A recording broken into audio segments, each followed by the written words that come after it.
EVM भाई साहब देख लीजिए, ईवीएम ब्लॉक किया है बीजेपी का बोतल, ईवीएम पूरा बंद है।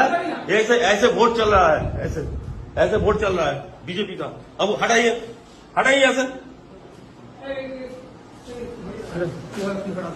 সাসপেন্ড করে ছেড়ে দেবো, একদম সাসপেন্ড করে সব কটাকে সাসপেন্ড করবো, একদম সব কটাকে সাসপেন্ড করবো, একদম সাসপেন্ড করবো, সব কটাকে সাসপেন্ড করবো, কোনো ইলেকট্রনিক কিছু বলে সব কটাকে সাসপেন্ড করবো। বসে বসে এই করছেন, সব কটাকে সাসপেন্ড করবো, একদম সব কটাকে এই নিয়ে যাচ্ছি আমি, সব কটাকে সাসপেন্ড করবো, সব কটা। আর তুই ভাই কে আছো, কে আছো তুমি?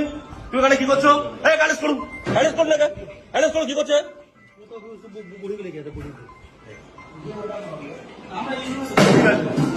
আপনারা কেউ জানেন না তো? আমি এই ফার্স্ট বলিনি আপনি, আপনি জানেন না একটা ইভিএম এতে আছে, ইভিএম চেক করতে হয়। হ্যাঁ আপনি দেখলেন তো ব্লক করা ছিল, ব্লক করা ছিল, দেখেছেন তো? আপনারা দেখেছেন সবাই ব্লক করা ছিল, ব্লক করা ছিল, দেখেছেন তো? দেখেছেন তো? ঠিক আছে, ঠিক আছে।